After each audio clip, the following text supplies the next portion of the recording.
nabiri bw'oba ovuddeyo ensonga tubeere nga tuzikwataganya kumu. Ssebo ekitiibwa Ssebaggala Mwamudu.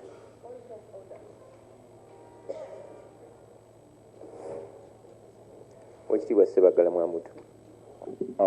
Ekitiibwa Sipiika neyanziza.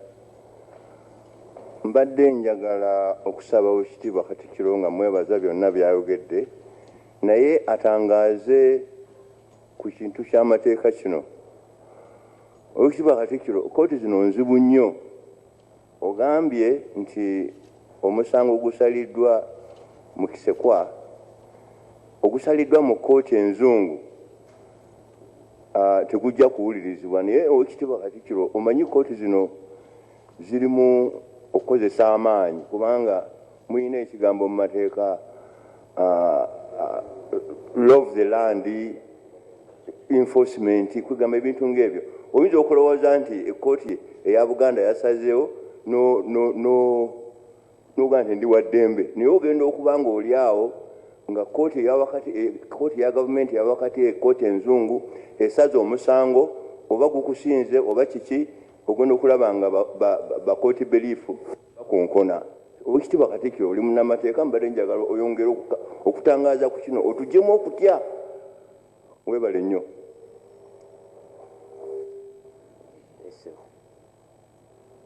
Ssebo.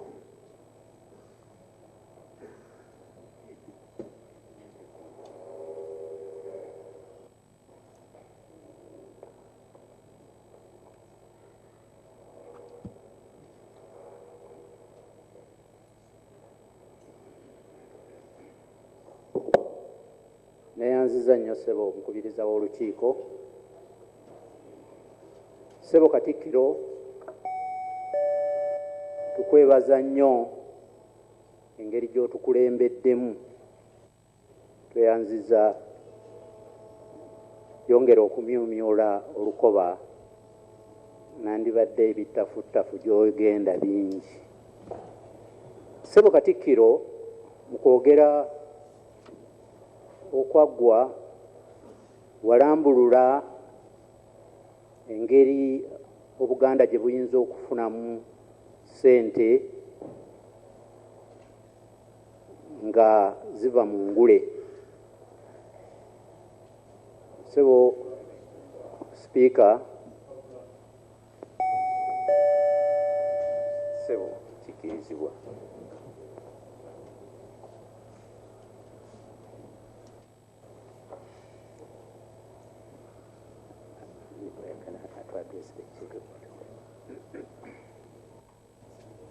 Mukama wange omukubiriza w'olukiiko erinnya Luwaga Patrick ow'essaza Kaggo,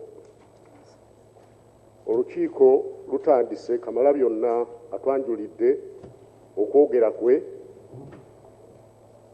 nkola ya bulijjo okusiima Katikkiro byayogedde era ne tubiyisa ne tutandika okubiteesaako.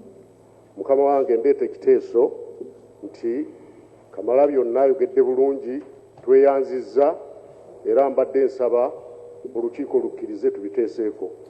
Mukama wange kyendeese ekiteeso. Ssebo weebale nnyo, tugende mu maaso. ssebo omukubiriza w'olukiiko, ng'ekyo kiwedde, okulima muwogo mu Buganda bukubiriziddwa lime muwogo. Naye nze nkyabuuza ekibuuzo, muwogo ono afuna atya?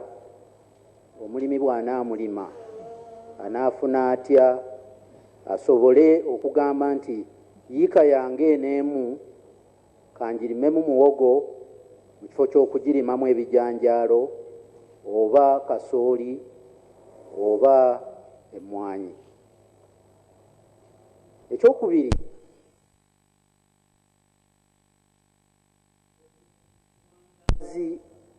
bw'ekintu kino eri omulimi ng'Obuganda butaddemu amaanyi.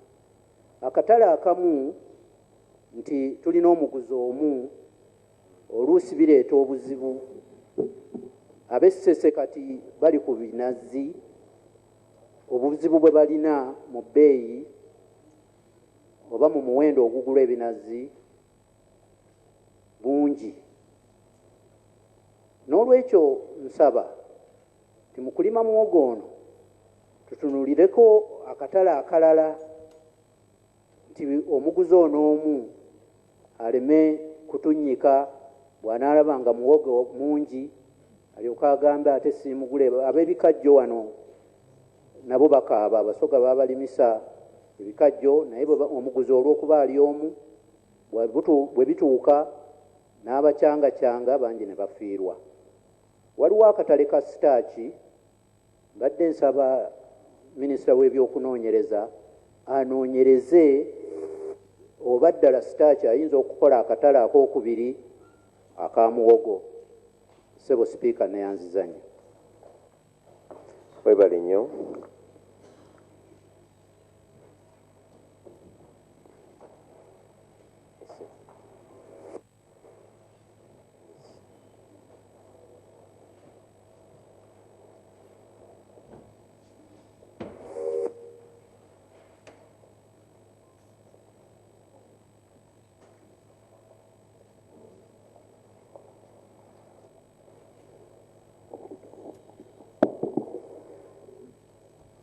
Ssebo neyanziza omukubiriza w'olukiiko lwa Buganda. Mukama wange nzikiriza njogere ku nsonga Oweekitiibwa Katikkiro gy'ayogeddeko, ensonga ekwatagana n'ensala ya Ssaabasajja Kabaka wa Buganda ku nsonga ezikwatagana n'obukulembeze mu bika by'Abaganda. Ensonga eyo nkulu kuba egenda era ekwatagana ne ensonga ssemasonga esooka, obukulu bwa Namulondo mu Bwakabaka bwa Buganda. Ekyabaddewo ndina muswavu kuba nti ngenda kukyogerako kuba kivudde mu kika kyange ekya Nakinsige, era nja kwetondera Ssaabasajja Kabaka n'Obuganda bwonna ku lw'abantu abatonotono ab'oluganda olwange mu kika kya Nakinsige abagezaako okuvvoola n'okutyoboola ekitiibwa kya Ssaabasajja Kabaka ku nsonga z'obuwangwa n'ennono mu Bwakabaka bwaffe obwa Buganda. Kimanyiddwa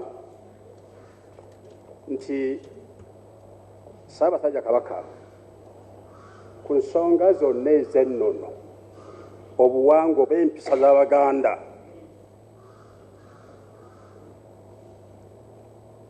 ye kkooti esembayo, ye kkooti ensukkulumu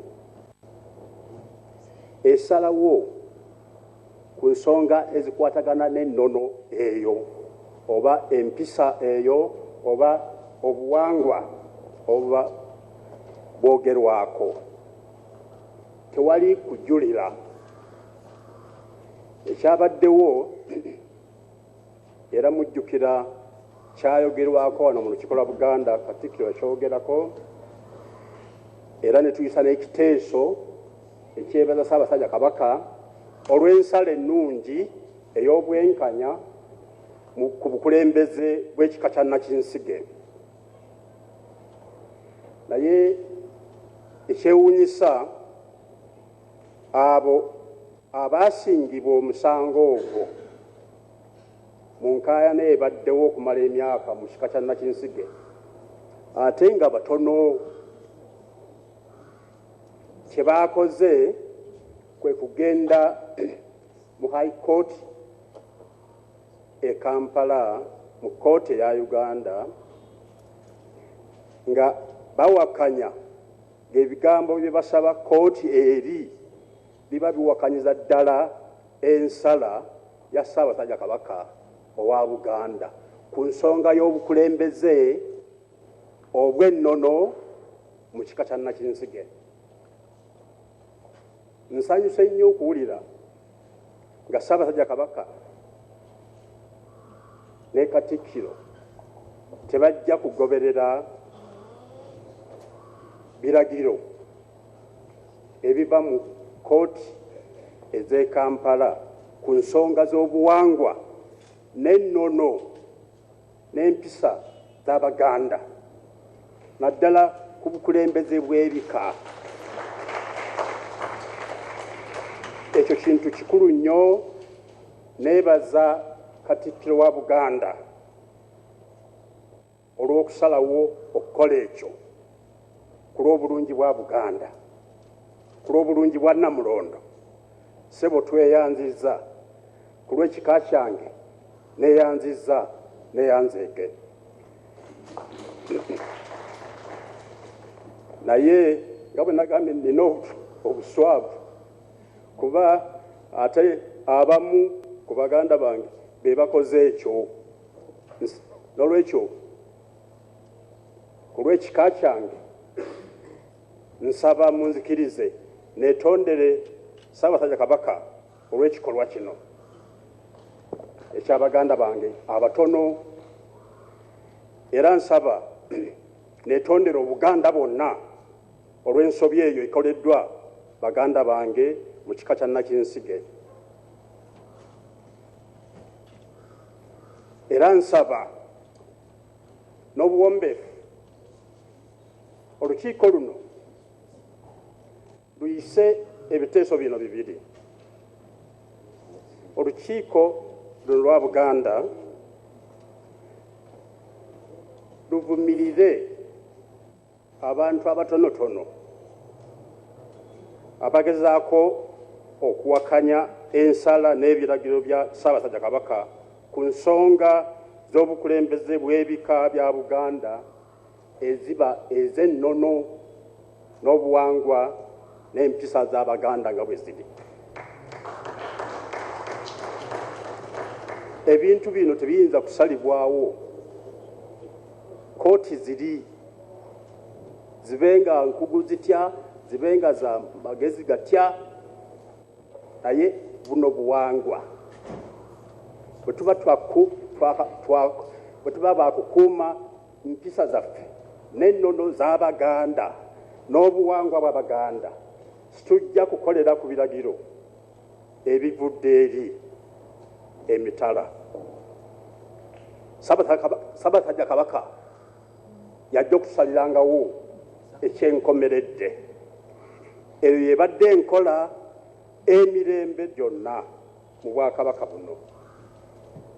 Situsaanye kugivaako ku mulembe guno omutebi. Era kitukakatako okuwagira nnyo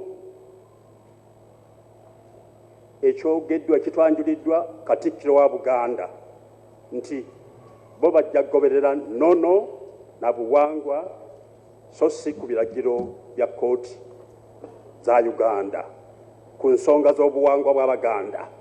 Eyo nsonga nkulu nnyo era nziramu okwebaza.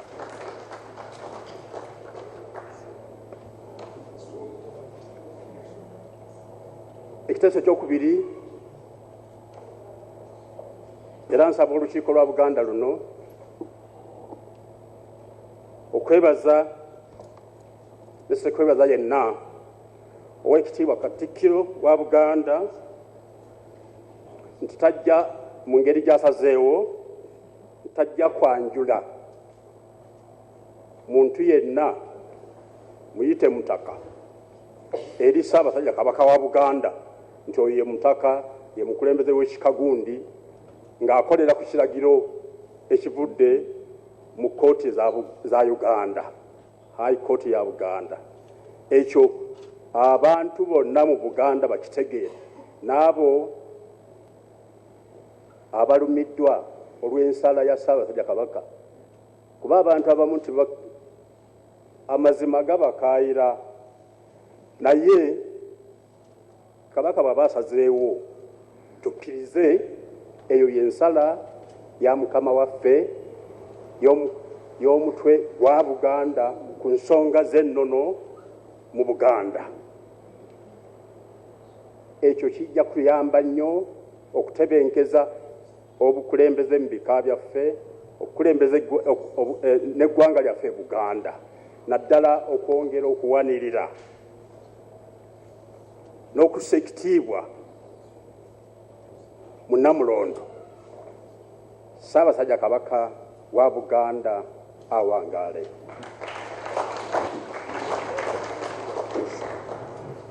Oweekitiibwa Muguluma yadde ayimiridde. Weebale nnyo sipiika w'olukiiko luno.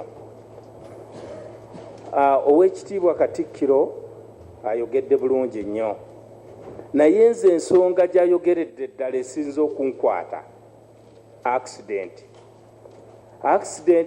ziyitiridde nnyo ku nguudo zaffe, naye nali ndowooza ti abantu abasinga tebamanyi kye bakola bwe babeera ku nguudo. Nga Katikkiro waffe omwagalwa tukusaba singa osobola okutunyigirizaayo ka puroguraamu ne bwe kaba ka ddakiika 5 oba buli lunaku okubuulirira abantu bavuga batya, bayisa batya, okugira kwegamba oba tugambe nti omuntu n'atassa mu munne ekitiibwa n'ajja nakukiika emmotoka mu maaso ku sipiidi, kwegamba ebintu ng'ebyo. Nkyajjukira bulungi emabegako awo twalina omukulu wa poliisi omu oba police officer bamuyitanga Yiga, abeera eri ewaffe Seeta, yabeeranga ne programs ezo ku radio, zayamba nnyo abantu, era yali ataddewo n'obuntu bwe bayitanga reflector mu nsonyi wesimanyi bwe babuyita mu Luganda. Kakati obuntu obwo nga buli muntu alina emmotoka ateekwa okukagula, singa emmotoka eba efudde okalengerera eri nga kaaka. Kati bazzeemu bateekamu biti, ebintu byonna oluusi manda nsawo gyajjako n'agiteekanga eri, kwegamba tufa tuggwawo. Katikkiro waffe tusaba mutuyambe mu ngeri eyo, naye envuga mbi nnyo. Ate ng'eno envuga embi ennyo teyonoona ssente za Buganda zokka, naye zaffe ez'ab'omusolo. Pavement si buno obukubo obutono bwe bateeka ebbali emmotoka mwe zitayita, ate gye ziyita ne bubomola enguudo. Kakati enguudo zigenda zeerya oba zeemwa ng'ebinnya nga bituuka mu luguudo. Ebinnya bwe bituuka mu luguudo bye tukubamu oluusi emmotoka ne zigwa. Naye ng'ekintu ekikulu tulina Ssebo Katikkiro, tulina terefayina yaffe BBS weeri, radios zaffe weeziri 2, batuweeyo akadde. Oba omwami oyo gwe tugambye yiga mpulira yakomawo, akomewo atuyamba, ajja kutuyamba oba atuwa abantu batuyigirize engeri traffic ebeera etya. Neddala nga bwe mulaba twagala nnyo investors, twagala nnyo abantu abavudde wabweru basobola okujja mu nvuga eno ey'emmotoka nga bwe mugiraba, buli omu avuganga bw'ayagala, aba bodaboda buli omu avuganga bw'ayagala, teeka tewali. Naye tubabuulirirengako nga ffe bwe tutali mu gavumenti, naye abanaawulira abalina amatu bawulire, abatalina okke balekeyo, n'ebibonerezo byeyongere, naye tuva tuggwawo. Weebale nnyo Katikkiro, weebalire ddala. So weebale nnyo. Oweekitiibwa Lugonvu.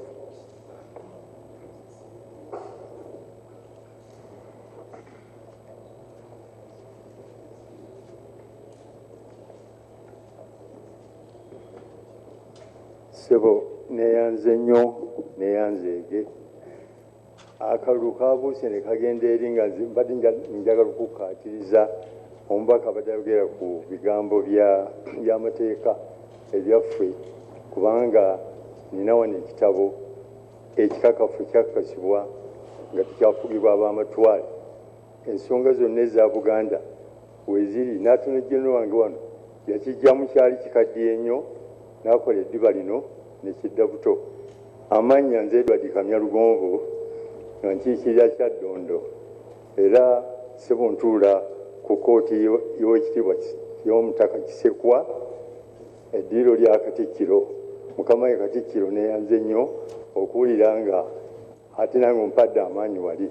Ekitabo kino Mukama we Attorney General yakirina kikino okiraba ku matwale ebyaffe eby'empisa za Buganda byabalema kakati ntandika okukola nga ffe tubyekolerako. Era nalisabye Attorney General bakisoboka akube bingi kubanga abakirabako bakyagala.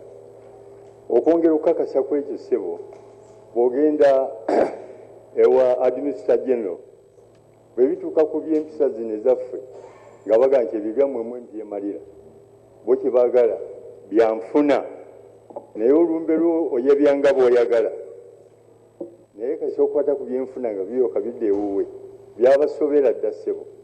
Mukama wange okuwagala okukakasa omuteesa avudde waggulu wano ate ne Katikkiro yeebale kubinyweza nti ye yagaanye ssebo yasibwako emikono wano nga tukyali mu Colonial Times Governor n'aga nti ebisibisobole byebyange ebyo ssebo okukatiza neyanze nnyo neyanze.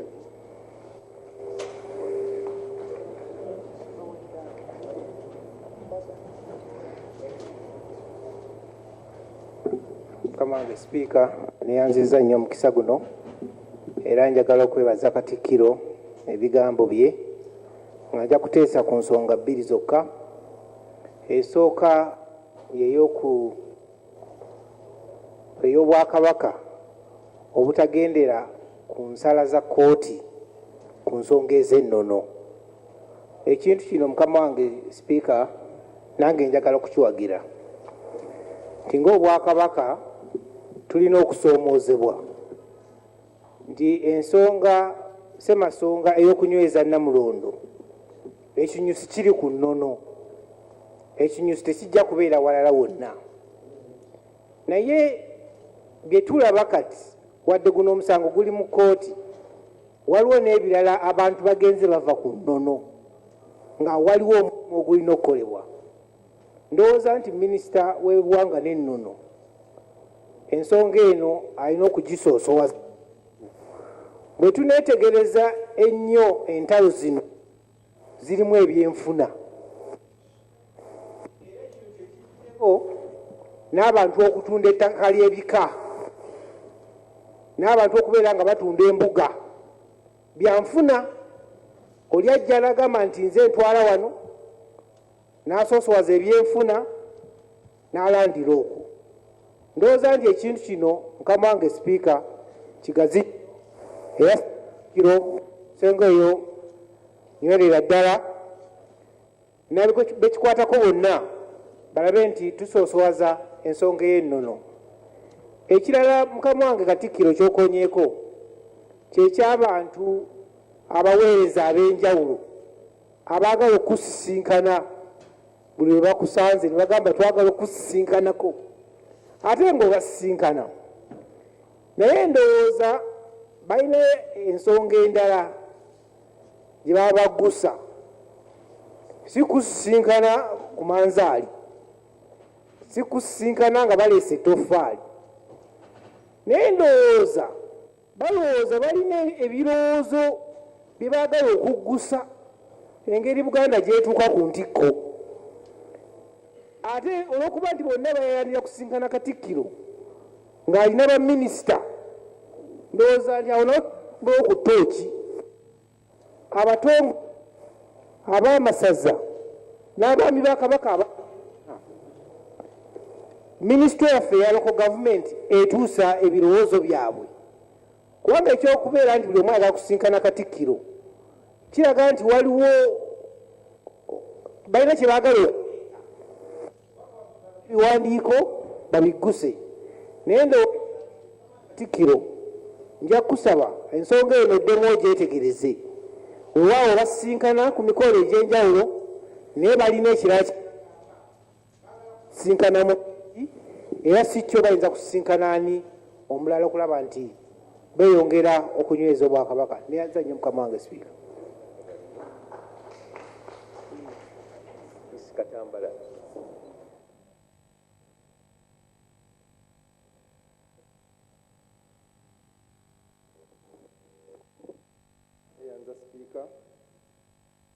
Nyaga Twaha ge manya gange kama wange speaker kiriza nange negatte kukwebaza Katikkiro n'emirimu emingi gyakola naye nsaba tukkirize mukama wange era twebaze mba nawumbawumba ebiteeso bino kubanga nze mbadde nyingira olukiiko nentunula amaaso gange negalaba emmoloka eri awo etali ya bulijjo nga mbikeko olugoye olweru bagiwunze bulungi nnyo mpaliziddwa ogisomako nendabako nga wandiseko ekigambo ambulance mu Luganda olutuufu Mukama Katikkiro ekigambo ekyo nkisiimye nnyo nsaba olukiiko lwongere amaanyi okugaggawaza olulimi lwaffe Oluganda kubanga ambulance eyo gyeneeyita yonna ng'eriko ekigambo ky'Oluganda ambulance Mukama wange kijja kukola amakulu mangi ku ttaka lya Buganda wano. Nsonga eyokubiri Mukama wange kwe kwebaza Oweekitiibwa Kajubi ne banne bonna. Abantu bangi basuubiza ebintu bingi ne babyogera oluusi ne bitatuukirira. Naye bw'otunuulira Katikkiro akiyita diaspora bw'akigamba nti tubaddeko eyo mu diaspora tannakaddamu Luganda lutuufu kwe tunakakoppa naye ndowooza tukagandawaze. Tukwebaza ne banno olw'okuyiggira Bwakabaka ambulance. Mukama wange nabadde kumpi nnyo ku luguudo ng'akabenje kaakagwawo ako ketwogerako olwaleero. Naabye emmoloka za poliisi Kabangali eziwera nga 12 nga bayiyeeko abantu abalamu be beeyuna okubatwala e Mulago. Amanyi Kabangali za gavumenti eza poliisi baazizimba mu ngeri nti kuliko obutebe bayingiza balinnyawo bigere byokka naye ambulance zabadde nga 3 ezifaanaganako ng'eyaffe gye twafunye naye ng'abasinga olw'okuba abantu babadde bangi abadde bayaayaanira obulamu n'okubataasa ng'ate babakasuka ggulu ku Bubangali. Tunuulira omulwadde oba alimu ekyuma ekyo kyamufumise ne bamuteekako ne munne ng'ate batadde mu Bubangali obutaliko ngalo yonna eyinza mutuusa Mulago ng'ayambibwako paka lw'anaatuuka.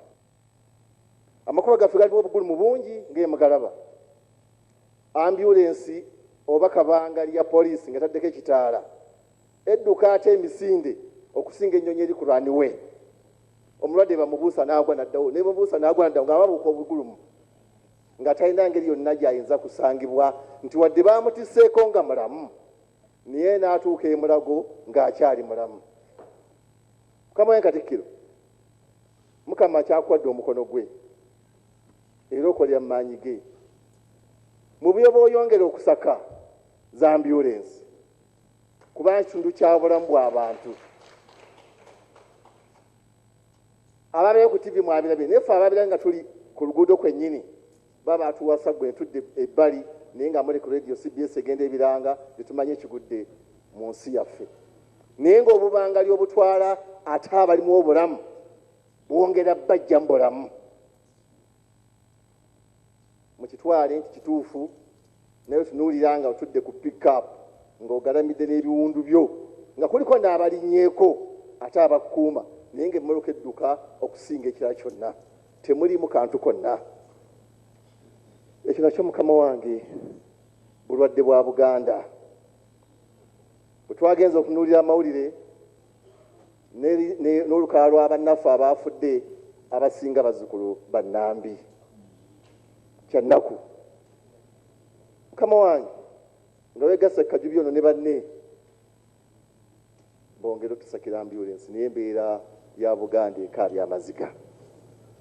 Amalwaliro gonna agasinga lifaro agali ku kkubo eryewaffe agasinga mu lifaro ambulance galina za Bubangali ng'ate ogyeko eza poliisi. Wembuuliza Mukama wange ti ambulance yaffe enimu gye tulina tugenda gikozesa nkozesa ki eyamba abantu bano abantu etuyambe ate era esire ng'esigalawo.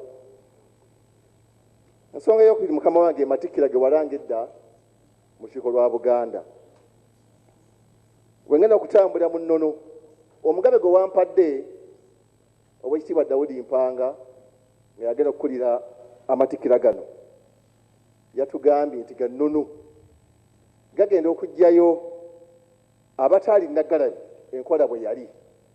Ssaabasajja ffe Abogo tujja mukongojja nga yambadde ebituba byonna. Naye mu minati ye mu kiteeso kye kyeyatuwadde kigenda okusaasaanya mu bantu ba Buganda ennyambala, yatugambye nti abaami ba Kabaka mwenna abasajja mwambale ekkanzu nga tujja kuteekako n'olubugo nga lwakifundikwa kimu, temusibe ebifundikwa ebibiri. Kye baatugambye nkyogeranga mukama wange bwe yalagidde ate nga nze ssentebe w'e Butambala. Bwe twamubuuza lwaki yandikoze bw'atyo, n'agamba nti twagala okwongera okuggyayo ennono zaffe. Lwaki Ssaabasajja aba n'ebifundikwa bibiri ate ggwe owa bulijjo n'oba n'ekifundikwa kimu? Ebyo byonna mukama wange banaabaawo abiwakanya, era naye anaabitwalanga mu kkooti waggulu nga batugamba nti nedda, mulimu ebifugibwa Obuganda, babitulekere. Bw'eba erinnya lyange ndyatula bubi eryalwanyaga, oba nga nze limmanyiri eryo, gwe n'oyagala odyetuuma nalyo naagenda mu kkooti nkulu kubanga lya nnono, ate oyagala olitereeze lifuuke eriryo. Mukama wange nywera ennono nnono. Bw'aba Ssaabasajja alagidde aba amaze, tewali nsonga yonna ejja tuzzanga mabega. Ekyo kinywerereko nnyo mukama wange. Nsembyayo kyetoffaali Ssebo wumba nvumbye era n'akapapula nkazinzeeko. Mukama wange toffaali tukyakuwagira, tukyakuwagira nnyo nnyini. Naye nno akasukka omumiro tebakabala nga neffe tukuwa ebintu, leka kuwa namawogole yekka ng'ogyeko ebyo toffaali naffe tuleeta ebyaffe ssebo ne tukuwa. Naye weewaawo omugole yasinga okunyira mu kiseera ekyo ye mawogola, naffe katumwebaze okubeera nti yakuwadde ebintu njolo. Naye toffaali tukyalyagala olw'okuyamba, kubanga n'ambyulensi kitundu kya toffaali n'ebira byonna. Mukama tukyakuwagira era twagala nnyo. Ssaabasajja Kabaka awangaale. Webale nnyo, ebalire ddala. Mbadde nsaba ab'ekitiibwa muweereze ebirowoozo byammwe, mpola mpola bijja kuntuukako, nja bituusa ewa Katikkiro. Ssebo nsaba Katikkiro obumbebumbe ku nsonga zewayogeddeko.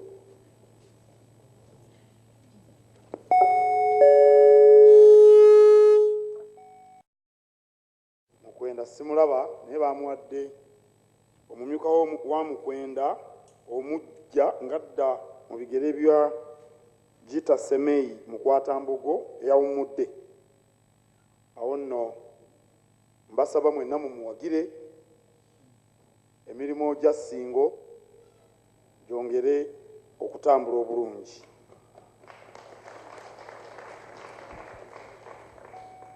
Oweekitiibwa Katikkiro, Mukwenda atusizza okwetonda y'omu ku baafiiriddwa abantu abadde mu akisidenti.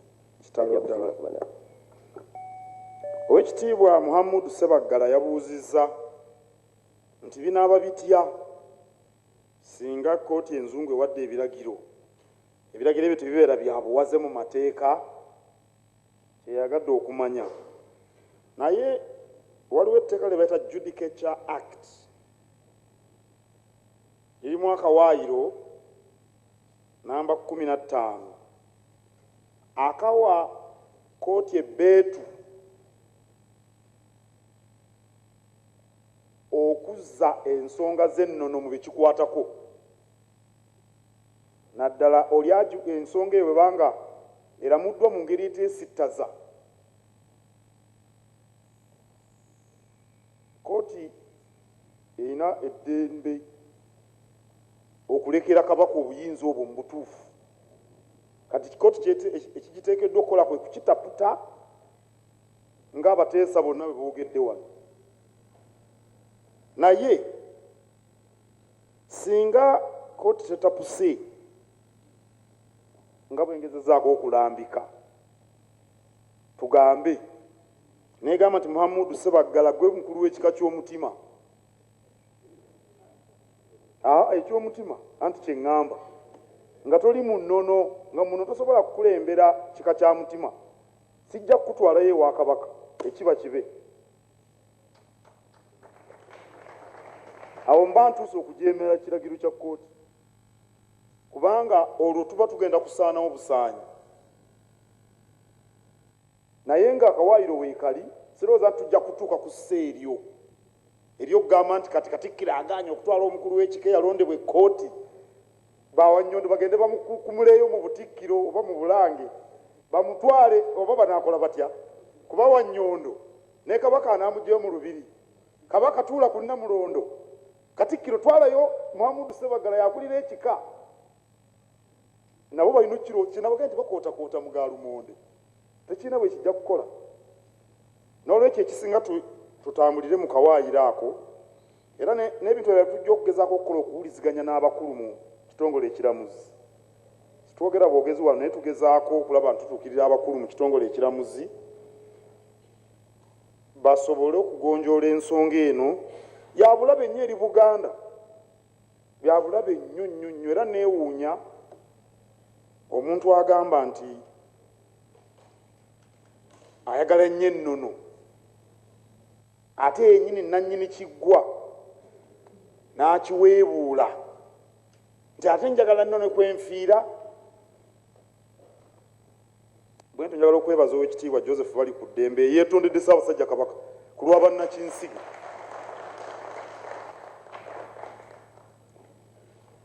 Kabaka ng'amaze okuwa ensala n'emitendera gyonna giyitiddwamu n'abaddendawo nga bampadde kibakuntumye naku 15 Katikkiro olina okujja, kubanga oli yateekeddwa okuvamu omukulu w'engeye ate si gwe walangiridde. Bwe kiri awo nno neebaza Oweekitiibwa abali ku ddembe, nkakasa abannakinsige bangi bawulira era mbawa amagezi beesammule oyo ayagala okuweebuula ekika kyabwe, kubanga mutuufu baba basuubula Ssaabasajja Kabaka yennyini. Nze gwe batte mu kkooti nze nkolera ku biragiro bya Kabaka, kati alinga ngamba lekeraawo okugendera ku biragiro bya Kabaka. Kati olwo Katikkiro atagendera ku biragiro bya Kabaka aba akyali Katikkiro?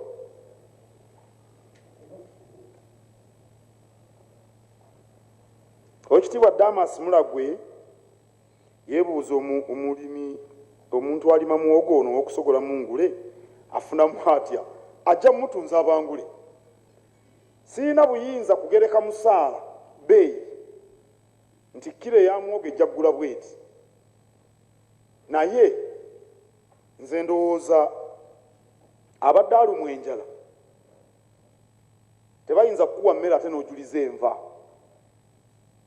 Kye ŋŋamba sente ziyinza okuba oba teziimale ng'omuntu bwe yandyagadde, naye yaddeko nti muwogo ono asobola okusogolwamu omwenge. Omukulu ayagala okumanya buwangaazi ki ne mwaka ogujja naguli era muwogo banaaba bamugula. Oweekitiibwa Mulagwe buli lwokola akabaga ate obukola nnyo kakasa nti bbiya gwe banywa ngule kyekyokka ky'olina okukola, kubanga ngule asogolwa mu muwogo. Gy'onookoma okunywa engule abantu gye banaakoma okulima muwogo bamutunde kyangu nnyo. Ekyo kirina kuva mu ffe abanywi b'engule. Ekyomukisa nti Abaganda engule yabajjira bulungi. Kabaka yatugaana okunywa omwenge guno ogw'emisana nga tetunnakola, naye bwe bumala okuwungeera ng'obadde okola kangule nga bakanyogozza bulungi. Oweekitiibwa Lwanyaga ntunulira bino tabitegeera, naye kangule bakanyogoza obulungi ng'omaze okukola emirimu tekaba kabi. Kabyonywako nga kamu nga bubiri n'oddeeka. Era ekyo abantu bwe banaakikola ndowooza nti akatale kajja kubeerawo. Ate mu ngeri endala muwogo emmere ey'okulya okuwona enjala. Bw'oba tebamuguze bano abamukolamu omwenge ndowooza abamulya tebaabule. Ne South Sudan eyo waliyo akatale k'amaanyi nnyo aka muwogo, ndowooza nti kijja tukola bulungi. Ate bagamba nti wamalako nga muwogo waggulu nva wakati nku wansi mmere. Abaffe bw'onooba obuliddwa gy'otunda muwogo waakiri ebiti bifumbisa emmere endala oba onoga ebikoola okoze enva muwogo nno yoyo twayiyiza abantu gwe bakubiriza ab'omutima bamwettanire okumulima. Oweekitiibwa Donald Muguluma ayagala mbuulirira abantu ku bidduka. Simanyi naye ndooza ffenna tusobola okukikola ffenna buli we tuli, okusookera ddala abasaabaze mu bidduka muleme kukkiriza musaabaze kuvuga ndiima, mumukaliremu bayombayomba bwe babagamba naye bwe mumukalyamu ne mulemerako ate kukuwulira nammwe yonna ku mikolo gye mubeera. Ensonga eno mugisoosowaze mugyogereko, tetuyinza kufiirwa bantu bangi bwe bati. Mukulu wange yafa mu mwezi ogwokusatu nga bwe mukimanyi, emmotoka eyamutta lwakubeera yali avuga ndiima, kubanga oli yali ayisa ate ne yeekanga emmotoka eri ejja n'akomawo n'amutomera. Endiima kintu kikulu. Waliwo n'ebintu ebirala bye musobola okwekubirizaako. Temusiba nkoba, mbeera mu ddirisa ne mbalaba nga muyingira mu bulange wano, bangi kumwe temwesiba nkoba za mmotoka. Emmotoka bw'eba evuga sipiidi 120 n'etomera emmotoka ginnaayo, gwe wano ku mutto w'otudde osimbulawo ku sipiidi 120 n'otomera ebyuma biri mu maaso, gwe naawe obeera ku sipiidi 120 lwakuba ebeera otudde, kubanga emmotoka yonna awamu ebeera ku 120 n'ebigirimu naawe agituddemu. Kati bw'otomera ekifunvu wano osimbulawo ku 120, simanyi oba sipiidi 120, njagala ozibirize oweetegereze sipiidi 120 ng'emmotoka ekuyiseeko bweti n'abagirimu batudde naye bali ku misinde miyitirivu 100 ate nno njogera 120 abamu muvuga 140 n'okusingawo. Kakati kusinda wano bw'ovaawo n'otomera, era kyekitta abantu. Bw'oba weesibye olukoba olw'olukoba lukukumira wano ku ntebe n'otagenda mu byuma biri, waliwo yaŋŋamba nti ebyokusiba olukoba bya kizungu oli yaŋŋamba tebyuga byabona abaasoma era mmwe mwagala nnyo ebyo aboogera oluzungu. Ne mugamba Katonda wange ng'omutawaana tuyina munene, si bya kizungu naye kitaasa bulamu. N'emmotoka ne bwe yeefuula gw'osigala wali ku mutto weefuula tekunyiganyiga, ne mu ntebe ez'emabega babeerayo enkoba, emitte egy'emabega bagamba nti ab'omu maaso bo mulaba Muteesa oyo antunuulidde yali atufuddeku naye yali asibye olukoba mu ttofaayi etwabaddemu. Kyekyamutaasa Muteesa oyo sanga singa mufu, kubanga emmotoka yagenda mu bbanga n'efukamira n'egwa mu kinnya n'asigala wali ku mutto nga waali. Emmotoka neeyonooneka n'eggwawo. Ey'omubaka Sekabiito ow'Essembabule lukoba. Nange enkovu eno gye mulaba nandibadde temundabako, lwali lukoba. Mwali mulowooza nali nnwana kabenje naye lukoba. Kale ensonga ezo ndoza ffenna tuzisoosowaze, kiyinza okutaasa obulamu bw'abantu bangi. Era tusaasidde nnyo mu kwenda Hajja Bakari Magala okufiirwa abantu be. Oweekitiibwa Kamya Lugonvu yayogedde ku mateeka agayisibwa mu biseera by'obufuzi bw'amatwale agazza eri Buganda obuyinza okulamula ensonga z'ennono n'obuwangwa. Tetuyina nnyo beetu eryo kati okuva nti Obote yatutawaanya nga bwe mumanyi n'asattula ebintu byaffe, naye akawaayiro ke mbagambye katuwa ebbeetu ogendera ku bintu ebyo. Naawe bw'obanga bakusimbye mu maaso g'omulamuzi tewali kikugaana kumugamba nti mukama wange omulamuzi, ensonga zino za nnono, mbadde nsaba ziramulwe Emmengo. Omulamuzi ajja kukuwuliriza kubanga etteeka ajja kubeera nga alimanyi. Oweekitiibwa Henry Kasacca naye awagidde ekiteeso kye ne kyaleeteddwa ekyokunyweza ennono nga Ssaabasajja Kabaka yaziramula, ate n'atubagulizaako nti abamu bano abakayanira obukulu abagenda mu makooti banoonya byakulya, mulimu ebyenfuna, waliwo abatunda ettaka. mukimanyi bulungi nti mu bika bingi ettaka litundiddwa abantu abandi badde balikuuma abalala bajja ku bazzukulu eyo mu masiga mu nnyiriri mu mpya ne bafuna essente ku bazzukulu okukola ebintu ebitali bituufu mu nnono z'ebika ebyenjawulo kale waliyo n'ebyenfuna kyo kituufu okugjako owekitiibwa Kawuki ataategedde si Kawuki owekitiibwa Kasajja oli yagambye nti Katikkiro tasisinkana bantu saagambye nti Katikkiro buli omu ayaya n'omusisinkana oli yawandiise nti Katikkiro talaba abaami mbalaba ne betutabeera ku mikolo mbalaba ate era ndowooza akaseera akasinga obulungi Katikkiro okusisinkana abaami keeko kennyini nga tuli eyo mu bantu nakati bengenda okusisinkana ku lwokubiri baami mu nteekateeka y'okubasisinkana naye saamaze kusoma mawulire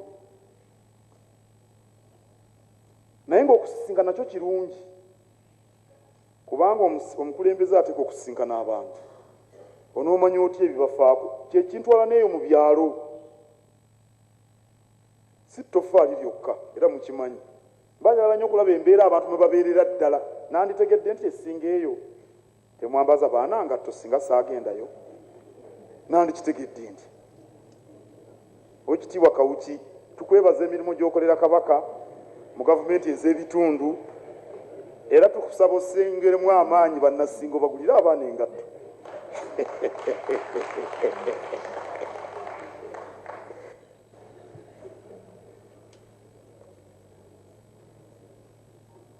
mu butuufu ab'essingo bazze wano abava mu disitulikiti y'e Kiboga eya gavumenti abakulembeze ssentebe wa disitulikiti abakiise mu lukiiko lwa disitulikiti n'omumyuka wa Mukwenda ow'erudda eyo ndowooza bamuyita Bosa Luutu era wajjiddemu omwami Munayenza ndowooza Munayenza abamu ku baana be nali njogerako yabagulidde engatto abaana 300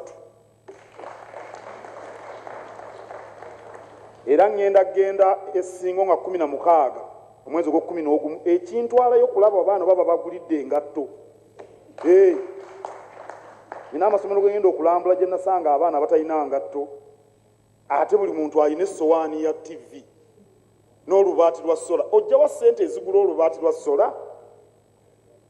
baŋŋamba lugula emitwalo 15 n'essowaani eno ekwata ebifaananyi n'obulemu emitwalo 2 egigulira omwana engatto nti nno abaana bagule mbuno oli yagamba abaana baguma ekigere kiguma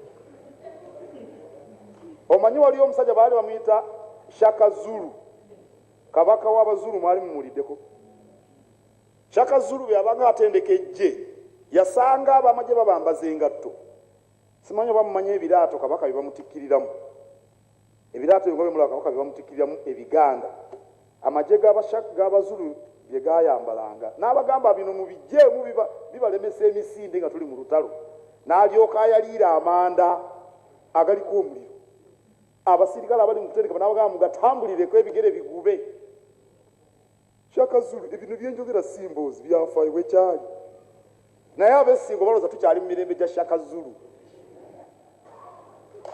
twavaayo tuli mu mulembe mutebi abaana mubagulire engatto Oweekitiibwa Twaha Lwanyaga asiimye ambulensi agenze nabba ebigezo tebannakugamba nti mutandika okuwandika nga gw'obikkula tugenda kutongoza naye ffenna twebazizza nnyo bannaffe ab'ebweru abakulembeza ensonga eno y'ebyobulamu era ddala nagambye nange ntusiima bwongerwa naye ndowooza temwakategedde ono mukoddomi wange ow'embogo tusimye bwongera tiyakategedde tujja kulaba nga tusala amagezi ku nsonga y'ebyobulamu n'ambulensi endala nga tujja tukola bulungi ensonga y'ebika naye agyogedde n'ey'ettoffaali bwe mpulira omwami ow'Akabaka ow'essaza nga nti ettoffaali tuliwagira nsanyuka nnyo kuba omulimu mwe mugukola nze nzija buzikujjula nsanga mwamala dde okuyiisa kale kizaamu amaanyi bwe mwogera nti nno mwe mubikola. Oweekitiibwa Felix Nsamba Kabajjo nayogedde bw'otabadde nti bampa ebirago byesirabangako mu Buganda wano. Kakati Oweekitiibwa Lwanyaga Katambala n'akwatibwa obujja kuba amazima gali nti nabo bampa ebirabo biyitirivu e Butambala bwe kyali bampa embuzi era be nagenda nabo olaba akanyiriro bonna bali ku mukyuzi gw'embuzi z'e Butambala naye amazima gali nti abe magola bansinzeeko naye ne Oweekitiibwa Francis Ntambazi Lumaama tabaddeewo naawe nkwogeddeko ne twebaza nnyo ennyaniriza naddala bwatukulembera ogenda mu bantu ba Kabaka abatali Baganda naye nga bantu ba Kabaka, Kabaka ye kitaabwe era ne batwaniriza nga Baganda baffe Abahima, Abannalwanda, ne batuwa ebyokulya, ne batuwa amata, ne batuwa n'ente. Kubanga ng'oggyeko ente ze baatuwanga ettoffaali bampa ente 2 zampebwa basajja Bahima, ente z'amaanyi nnyo era Lumaama namuwa omulimu agira azirabirira okutuusa nga nzikimyeyo era ente zange ezizaala nazo zikuuma bulungi era olukiiko lwa Buganda lukimanyi bulungi nti zigenda kuwulira mu za Lumaama naye nze Oweekitiibwa Sipiika Ssebo tweyanzisa nnyo Katikkiro. Waliwo ebirowoozo ebirala ebitutuuseeko ekimu ekiva Oweekitiibwa Isaac N. Mpanga. Ssebo tujja kutuusibwa mu bannannyini kyo. Oweekitiibwa Nantume Kavuma Pauline nakyo kijja kutuusibwayo. Oweekitiibwa Jingo Maka Berenge Byekwaso kirowoozo ekyo nakyo kijja kutuukolebwako. Oweekitiibwa Nyika Victor Mutoto kijja kukolebwako. Oweekitiibwa Wanzala Livingstone okuva e Buluuli. Ebirowoozo bino bijja kukolebwako. Abamu badde mugamba nti ab'amagumula banaaba bazze balabe nti ensigo ezo bagenda nazo naye byonna bigenda kuteesebwako kasita olukiiko lugenda kubaawo. Abeekitiibwa nsaba akulira akakiiko k'ebyensimbi ajje awe ebirowoozo. Oweekitiibwa Mahmood Ssebaggala.